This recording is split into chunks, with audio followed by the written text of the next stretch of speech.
Chapter 9. The Moor's Secret. The tank with the black Chinese Moors in it was over the corner. There were 4 of them, big fish, about 10 centimeters long, as black as the night. 2 of them were at the top of the tank, and 2 were moving slowly around at the bottom. They had thick, deep bodies, a lot of tail, high fins, and big eyes. I watched them for a moment. The 2 fish on the bottom looked thicker and moved more slowly than the ones at the top. I wondered why. There was a small net next to the tank. I used it to catch one of the big Moors and lift it out. I looked at it carefully. There on its stomach was something that looked like a suture. I felt the place. There was a hard lump under it. I caught the other fish from the bottom. Same suture, same lump. I got one of the black Moors from the top of the tank. No suture, no lump, and it was harder to catch. I put it back in the tank.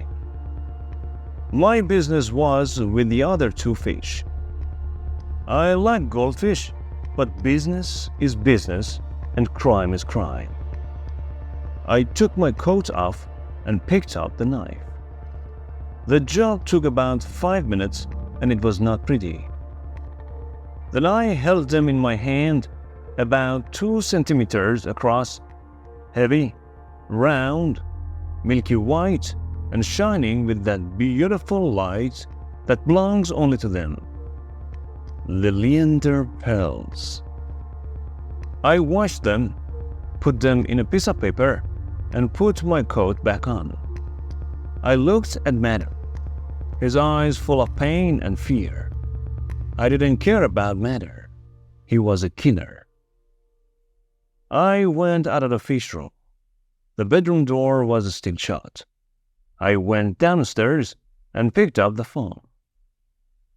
"This is Wallace's place at Westport," I said. "There's been an accident. We need a doctor, and we'll need the police. What can you do?"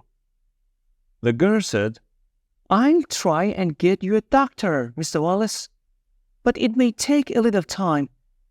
There's a town marshal at Westport. He's the nearest thing to the police around here. Will that be all right?" "I suppose so," I said. I thanked her and put the phone down. I lit another cigarette and sat down on one of the chairs outside the front door. In a little while, Mrs. Sybe came out of the house. She stood for a moment looking out across the hills. Then she sat down in the other chair. Her dry eyes looked at me calmly. "You're a detective, I suppose," she said. "Yes, I'm working for the company that insured the Leander pearls." She looked away. "I thought he would have peace here," she said. "that people would leave him alone." "He tried to keep the pearls. That was wrong." She turned her head quickly. She looked afraid. I took the piece of paper out of my pocket and opened it. There they were, 200 grand worth of murder. "Peace?" I said. Nobody wanted to take that away from him, but it wasn't enough for him. She looked slowly, hungrily at the pearls. Her voice sounded dry and hard. "Poor Wally," she said. "So you did find them. You're kind of clever, you know. He killed an awful lot of fish before he learned how to do that." She looked up into my face. She said, "I always hated the idea, but Wally had to do it." She smiled at me. I didn't smile back. She said, "You see, He once had the pearls, the real ones, and he felt they were his. But when he came out of prison, he couldn't find the place where he had hidden them. I felt an icy finger moving up and down my back. She reached a finger out and touched one of the pearls. I was still holding them out. So, he got these, She said, in Seattle. They're clever, don't you think? They look very fine, just like the real thing. Of course, I never saw any really valuable pearls. What did he get them for? I asked. My voice was almost a whisper. Don't you see? They were his crime. He wanted to remember what he had done and what he had done it for, and all those long years that he spent paying for it. Hiding the pearls in the fish was a way of remembering and a way of punishing himself. And do you know? Her eyes were shining, and she spoke very slowly. Sometimes I think that, in the very end, he really believed they were the real pearls that he was hiding. Does all this mean anything to you? I looked down at the pearls. My hand closed over them slowly. I said, I'm nothing special. Mr. Syme, I guess that idea is a bit too hard for me. I think he was just trying to kid himself. She smiled again.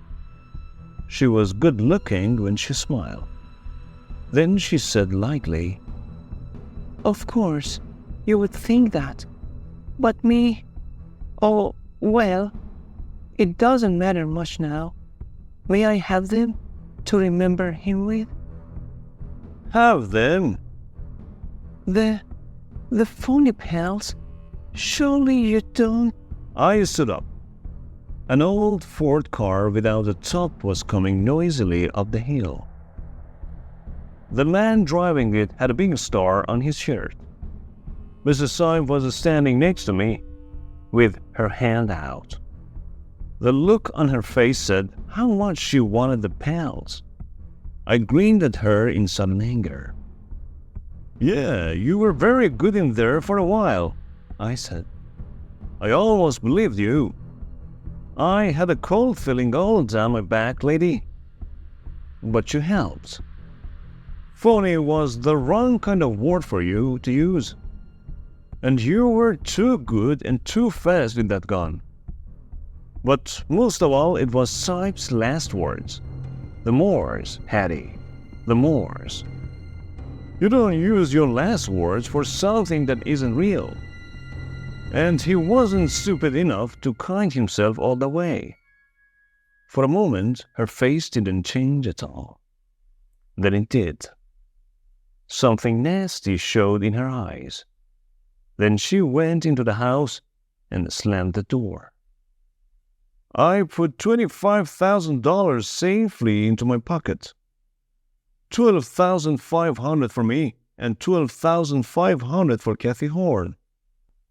I could see her face when I brought her the check and when she put it in the bank to wait for Johnny to come out of prison. The Ford had stopped behind the other cars. The man driving climbed out. He was a big guy wearing a shirt, no jacket. I went down the steps to meet him.